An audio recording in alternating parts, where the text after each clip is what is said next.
Hey, everybody, it's your boy, Sean McLaughlin, at Options Sean on the old Twitter X. Today is Tuesday, August 2025. Hope you're doing well. This is What Are My Options? This is a free-for-all show, an office hours type show where I'm here to discuss anything you guys want to discuss related to options. If you have questions about option strategies, questions about how to implement an idea that you're bullish or bearish on, if you want my take on a trade that you're thinking about putting on, if you just need some advice on general options trading or philosophies, whatever. This is an open forum in the chat. I want you guys to type in the chat any questions that you have or any comments that you have. We'll go from there. I allot about 30 minutes for this show. We can go long if we need to. We have gone long in the past. But I'm committed to at least hanging out for 30 minutes with you guys. And so look, while we wait for questions to come in, there was a question in the All-Star Options chat room this morning about Nvidia. Everyone's talking about Nvidia, right? They've got earnings this week. Let's pull up my chart here, Gene. I got an Nvidia chart here. This is the chart we're looking at. The stock is right back near all-time highs. Okay, so we could potentially be at an inflection point, and we've seen some big earnings reactions out of Nvidia in the past. And the question that came into me this morning before the market opened was, "Hey, what do you think about buying a straddle in Nvidia, a straddle options position?"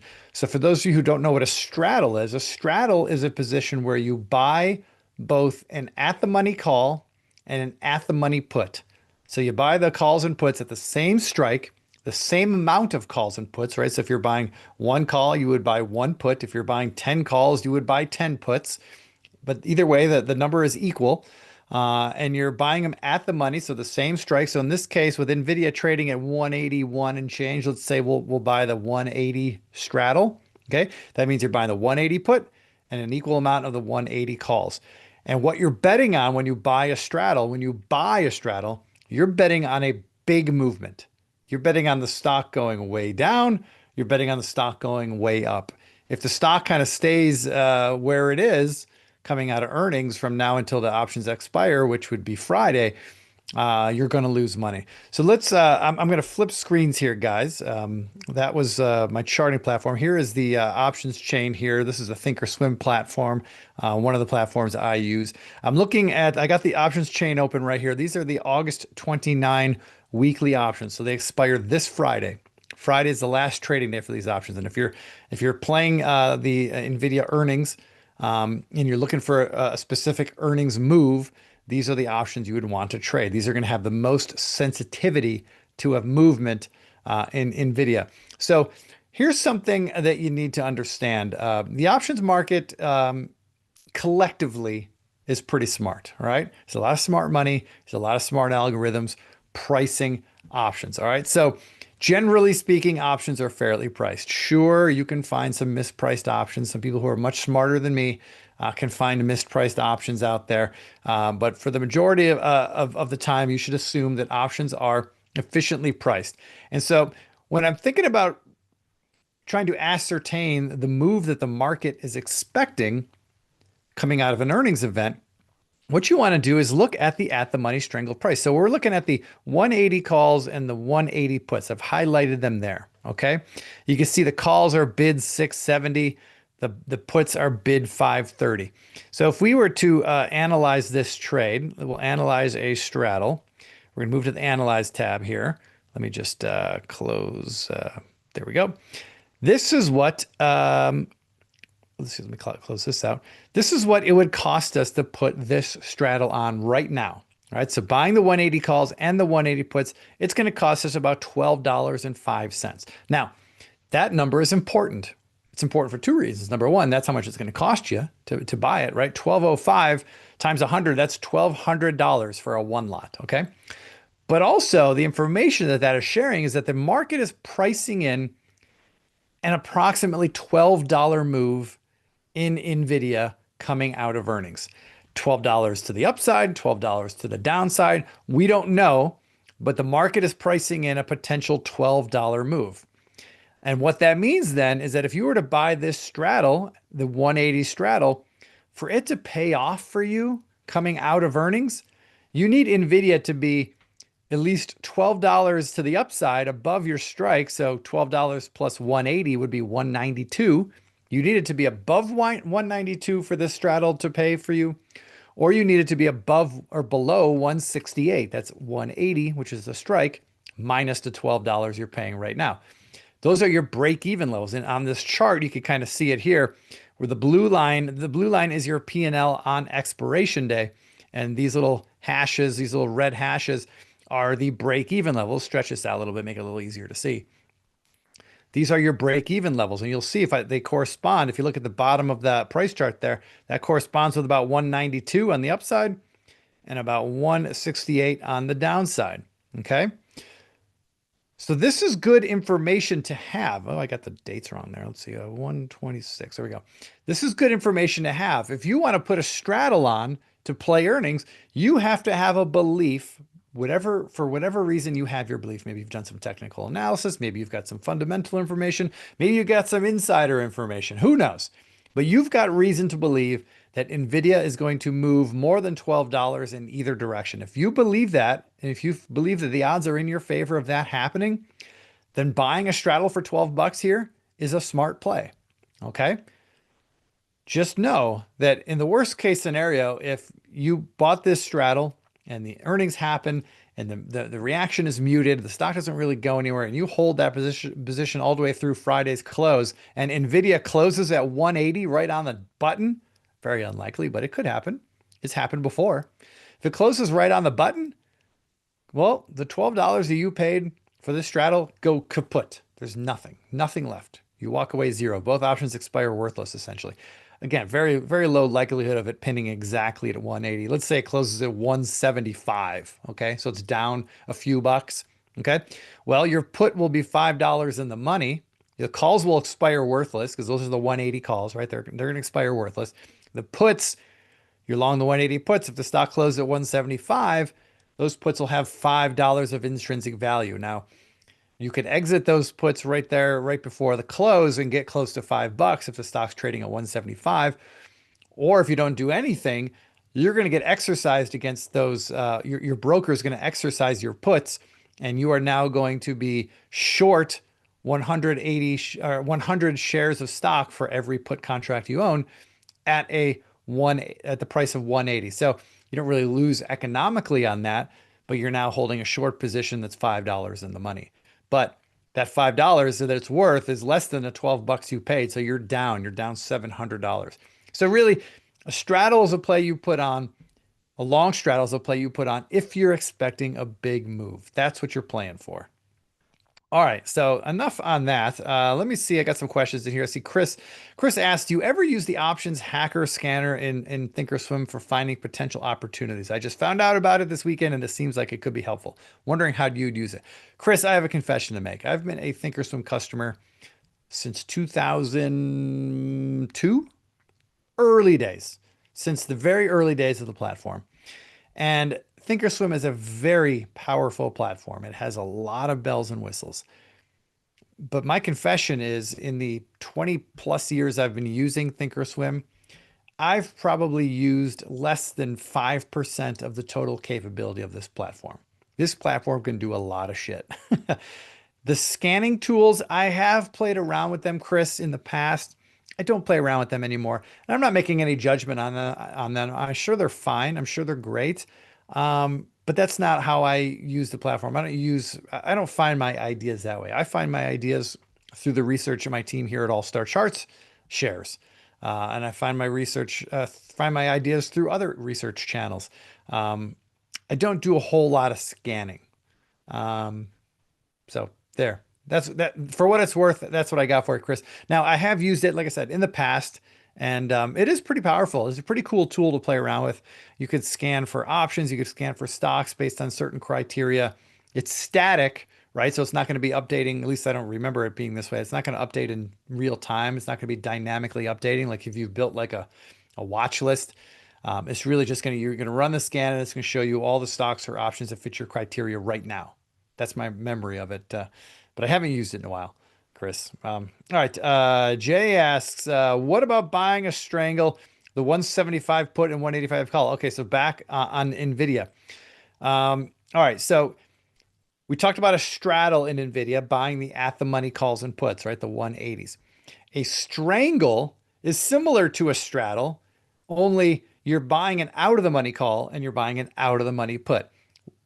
They kind of perform the same way, right? You're still hoping for a big move in either direction, but a strangle is a little bit cheaper. So let's do that. Let's do that, Jay. Let's analyze what strikes you said, the 175, 185. Yeah. So let's do that. Let's look at the 175. I'm going to analyze buying a strangle. Oops, my thing's all over the place. Man, come on. There we go. Strangle. We're going to buy the 185 calls and the 175 puts. So check this out. Actually, let's go back to the straddle real quick. So we're showing the straddle. This is what we were looking at before, right? So that's the 180 straddle. Now I'm going to change it to showing the strangle, which is the 175, 185. Similar profile, right? But you'll notice it's a little flat here at the bottom. This corresponds with the 175 strike on the put side. This is the 185 strike on the call side. So this is kind of a dead zone. You have a wider zone where your position could end up being worthless, right? With the straddle, you get absolutely nothing back if the stock closes at 180. And this is assuming you held the position through expiration, right? Both options will expire worthless. You get nothing, and you lost the $12 you paid for that straddle. Now, conversely, if you did a strangle, now you got a wider zone where you could be dead money, right? From 175 to 185. If the stock finishes anywhere in that area, then the premium you paid, that will also be evaporated. That's not good. Okay. So, but you're only paying $765 for that. Okay. So if it closes in here between 175 and 185, you're out $765. That's better than 12, right? Of course, that's a low probability you'll lose the full 12, but here you'll surely lose the 765-ish that you paid for this strangle if it closes between 175 and 185. Now, also notice the break evens are a little bit closer. Actually, no, they're not a little bit closer. You're paying 763. Okay. You add 760. You pay 760, but you add that to the strike price of the call, the 185. So 185 plus, let's just call it 750 to make our math easy. You're looking at, you need to get to 192 to break even. Now remember, on the straddle, the break even was, look at that. They're both 192. Okay, my bad. They're both 192. Your break evens are essentially the same on both sides, right? You're paying less money for it, so your max risk is lower. Will you get the more bang for the buck? Let's see. Let's just do an example here. I'm going to add a price slice. This is a cool thing you could do on Thinkorswim. Let's just, let's do 200. Okay. So at this level here, let's say NVIDIA goes up to 200. Okay. On expiration day, this position will be worth, it'll be worth, well, let's see, it'll be 185. It'll be worth $15, right? $15. You paid $750 for it. Again, let's keep the math simple. So you've doubled your money. If the stock goes to 200 and you close it on expiration day at 200, right?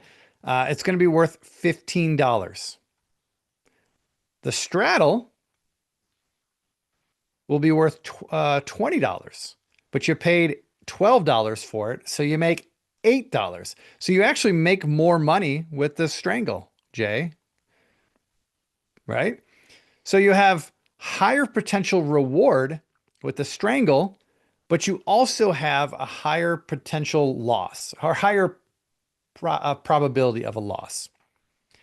That's the thing about options trading, right? Like when you think about options and you compare strategies, everything's a trade-off, right? There's no perfect strategy. One strategy is good if you want a big win, but another strategy is better if you want a higher probability of success, right? So this is one of those examples. You can pay less for the strangle, and potentially earn more money on a really big move, but you have a higher probability of losing. So what's more important to you? All right. There's no right answer, like I said. But this was a good exercise. Thanks for bringing that up, Jay. Thank you. I see Tommy Lackey in the chat. All right. Both ways play, more appropriate for deep pullbacks, but can work on earnings too. Yeah, yeah. Do, do, do, do, do. Right on, Tommy. All right. Let's see. Hello from Lakeland, Florida. Hi, Kevin. I've been to Lakeland, Florida. I used to live in Tampa. I lived in Tampa for 5 years, and I went to Lakeland a couple times for a spring training game. I think it was Detroit Tigers had spring training facility there in Lakeland. I don't know if they still do, but I remember going to a game there with my father, and I also went to a concert in Lakeland, at like one of the arenas there. I saw, who did I see? I saw a couple things there. Back in my heavy metal days. I saw Corn. Yeah, that's what I saw. Like in 2001.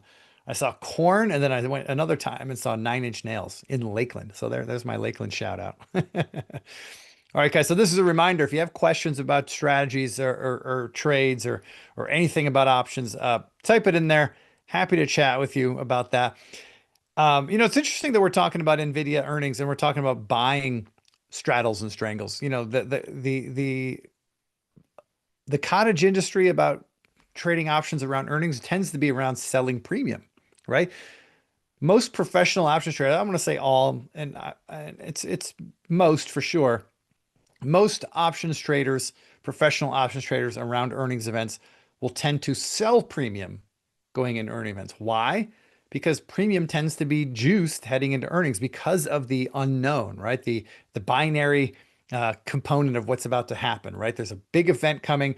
People are either are acting opportunistically and bidding up the price of calls and puts because they're expecting a big move, or they have a stock position on either they're long or short stock and they want to hedge their position because they're worried about an outsized move going against them. So they are bidding up the prices of calls and puts. And so implied volatility, which measures the priciness or the expensiveness of options, tends to rise heading into big events like earnings that everyone's waiting for. And so a lot of people, I don't do a whole lot of this, but a lot of people tend to sell premium ahead of earnings. So in fact, going back to like the straddle example, instead of buying the straddle, they're selling it. They're flipping it upside down. They're betting that NVIDIA is going to stay inside the range. And as long as NVIDIA stays inside the range, the premium is going to come out of those options. They're going to buy it back for cheaper than they sold it. So they're going to sell it for 12 bucks and they're going to hope to buy it back for, I don't know, 6 bucks or 5 bucks or 4 bucks.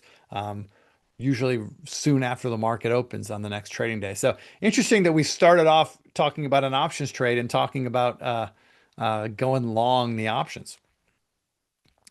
Kevin says, "Hey Sean, hope you're keeping well. How about a September Iron Condor in Netflix? We may chop around for the next few weeks and digest this year's gains." Kevin, I like what you're saying. So this kind of goes with what I was saying about many professional options traders will be short premium. So let's do this. Let's set up an Iron Condor. Now, there's no magic for selecting your strikes on an Iron Condor.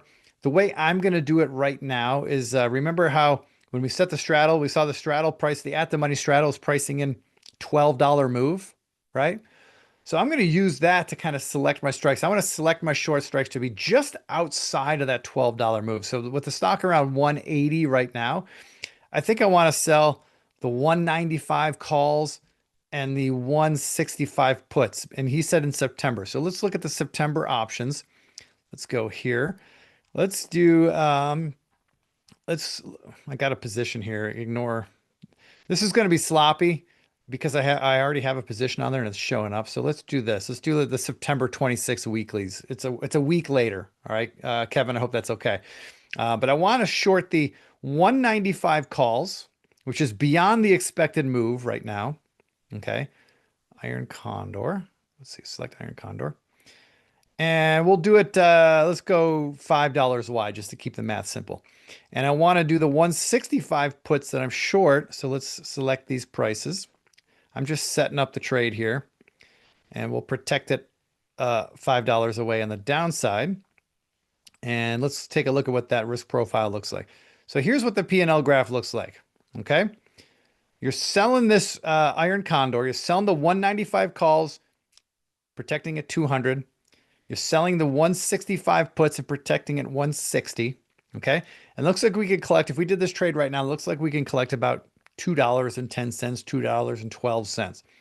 So an iron condor means as long as Nvidia stays within this range, but above 165 and above 195, if it stays there from now until, or if at least it closes there on expiration day, which is what is represented by this blue line, then you will keep the full premium that you collected today. So if I collected 210 today and all my options expire worthless, I keep that 210. That's $210 per one lot. So if I did a one lot on this trade, meaning I'm, short one put, one call, long one call, one long one put, I would collect $210 cash in my account.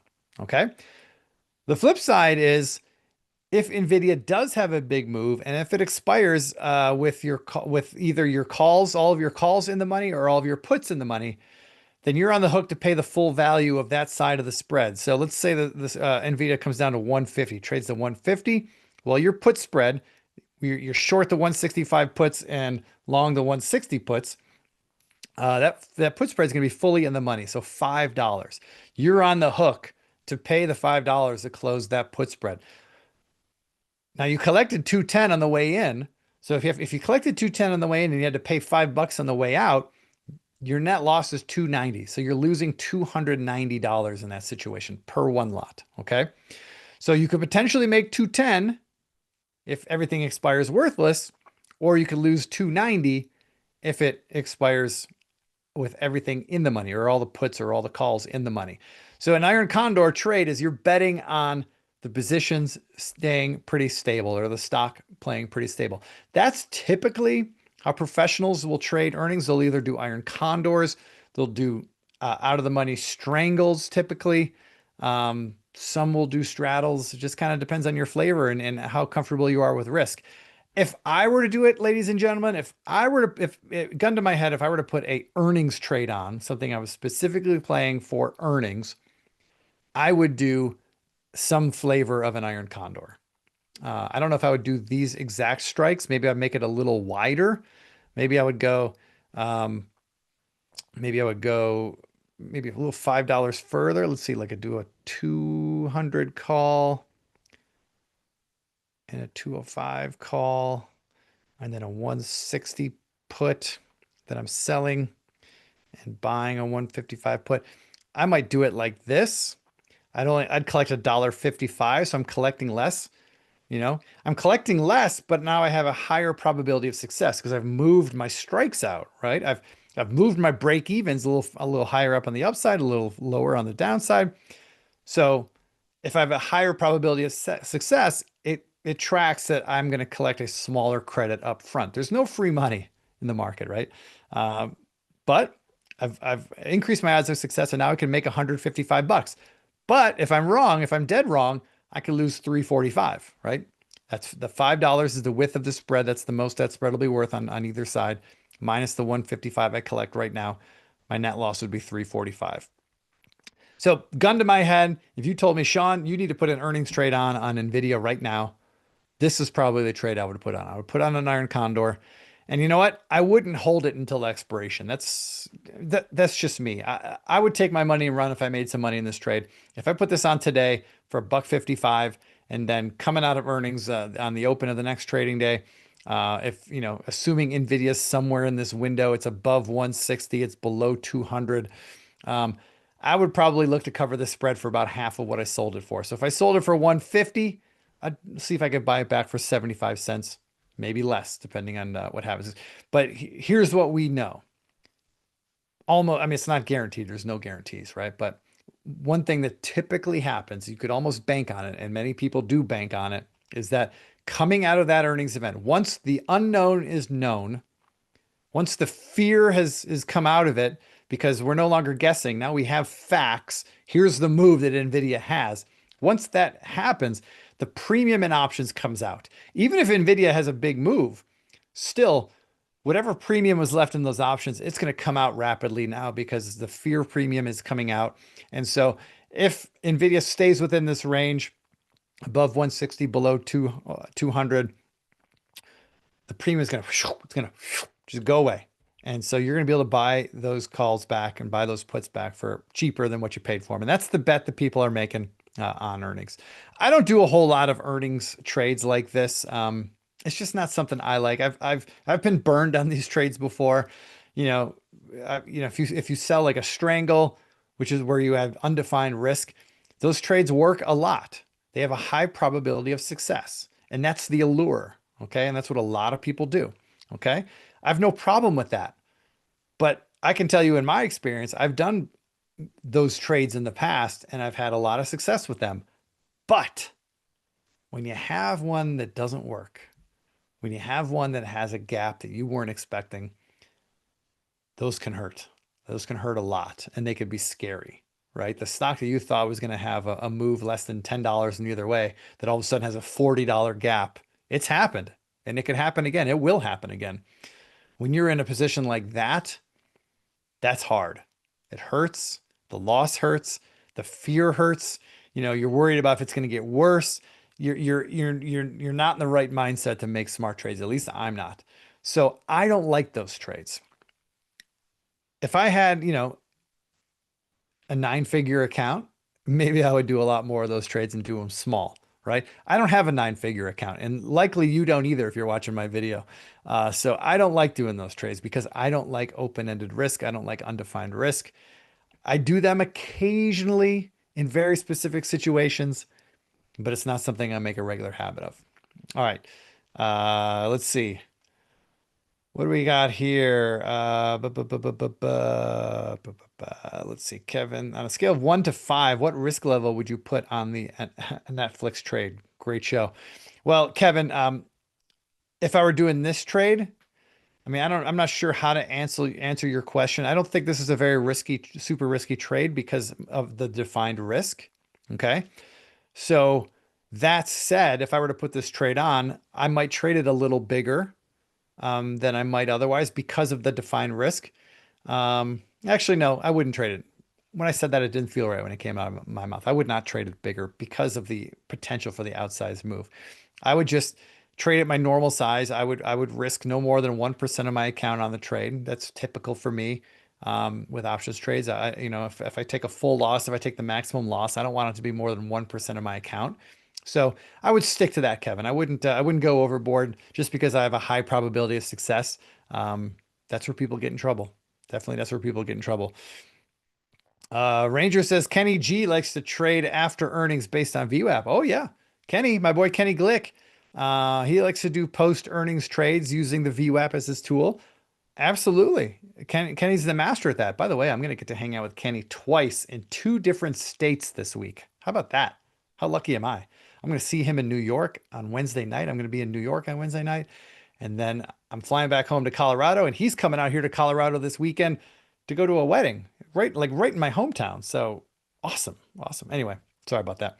But yeah, Kenny likes to trade, use VWAP following earnings. It's not something I do. I'm not a day trader, but I know he has a lot of success with that, and a lot of people do. So yeah.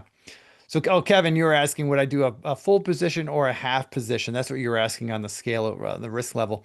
My position size would be determined based on how much I'm willing to risk. And like I said, I'm willing to risk 1% of my portfolio on just about every position I put on. Sometimes I'll go a little bit higher if it's a high conviction trade with a very tight stop. Sometimes I'll go a little bit smaller if I'm really just taking a flyer and I don't really have, I don't have a whole lot of high conviction, or it's one of those trades where it's like, I'm either going to be a hero or it's a zero. I talk about these trades a lot in All-Star Options. This is a hero or zero trade. And what I mean by that is if I'm right, this thing is going to the moon, right? I'm going to make a boatload of money on this trade. But if I'm wrong, I'm losing everything. Okay. So on trades like that, I'll typically go a little bit smaller. So instead of risking 1% of my portfolio, maybe I'll risk 75 basis points or 50 basis points. But Kevin, I think with this one, I would just keep it my standard 1%, right? So if I've got a $100,000 account, I'm risking $1,000 on this trade, right? So in this case, I'd probably do a 2 lot or a 3 lot, right? If my account was $100,000, I would do a 3 lot, and you'll see here that that means if I'm dead wrong, I'm going to lose about $1,000. That's right. That'd be totally acceptable loss for a $100,000 account. All right. Well, we are at the 30-minute mark, guys. So this is where I start saying, if you don't have any more questions, then we're just going to wrap it up. If you do have more questions, I'm happy to stick around for a little bit while longer. I have a hard out at the top of the hour, but I am happy to stick around. And guys, we're doing this every week. We may have to keep changing the time around. We're trying to find a time slot that just works for you, the viewer, but also for all the other great programming we've got going on Stock Market TV. We've got a lot of things we want to share. We got a lot of great contributors, a lot of great people sharing really great stuff. So I want to give room for everybody. So we may move this time once again to a different time, hopefully not a different day. But so I'm not sure if we'll be on again next Tuesday at 11 Eastern. But we will continue doing this, and I'll let you guys all know in my newsletter, which, by the way, guys, if you scroll up to the top of the chat there, I shared a couple links. My free newsletter, I write about options trading and about the trader life and all things that are relevant to you, the trader. I write just about every week, or every day, not every day, but just about every day. And it's totally free. So sign up there, and you'll know if and when we change the dates and times of this show, so you don't have to miss it. You're welcome to hang out anytime. And also, programming note: I do the All-Star Options Jam session on Thursdays typically, but we're going to move it to Friday this week because of that traveling to New York that I mentioned just a little while ago. I'm going to be in New York City, going to an event at the New York Stock Exchange with Kenny and JC and Phil Pearlman and a few other friends. Jay Woods, he's going to be there if you guys know Jay. So we're doing an event with a charity at the New York Stock Exchange. So that's going to be fun. So options jam session will be Friday this week. So last question here. I see Bernard Wilkins says, what would be a good trade today? Well, buddy, if I had a crystal ball and if I knew the best trade today to put on, well, we'd all be rich. But I'll tell you one trade that I did put on. Let's do this. I bought some Riot calls today. This is just top of my mind, but I bought this. I feel like this stock here is going to make a run back to the highs here. I believe that's an all-time high at 1587. Let's zoom out. It might not be. Let's pull up a weekly chart here. Nope. Looks like all-time high might even be higher than that. Certainly a multi-year high above 20s, right? This is a weekly chart here. We're looking at about 3 years of data. But I bought some calls in Riot. Volatility is relatively cheap. You can see here at the bottom of my screen. Volatility is in the lower third of where it's been all year, which is a criteria I look at for measuring the expensiveness of calls. So I bought, what did I buy? I bought the October 14 calls, more of a short-term trade for me in one of my other accounts. I didn't do this for All-Star Options. This is not a subscriber thing. This is just my own account. But I bought the October 14s. Let's see what happens. So there you go. Is that a Straza special? Yeah, it probably is. I got to tell you though, I've been pretty snake bitten with the big Bitcoin miners. I've done a number of trades in the Bitcoin miners over the last 2-3 years, and I can't remember any of them being big wins. I think most of them have been losses. Maybe I've had a couple small wins, but I don't know. I just feel snake bitten by these bad boys. Maybe Riot will turn it around for me. We'll see. All right, folks, I think I've exhausted all of your questions and all of your attention, which is great. Thanks for tuning in. Again, like I said, we'll do this next week. Date and time to be determined. But I'll let you guys all know on the old Twitter and on the old newsletter. So please sign up if you're not on the newsletter. It's up there at the top. It's been a pleasure talking with you. We'll do this again next week. Until next time, I'll be live on the camera on Friday. So I'll see you guys Friday on the morning show and with the All-Star Options Jam session. Trade them well, everybody. Have a good trading day. We'll be back soon. Take care.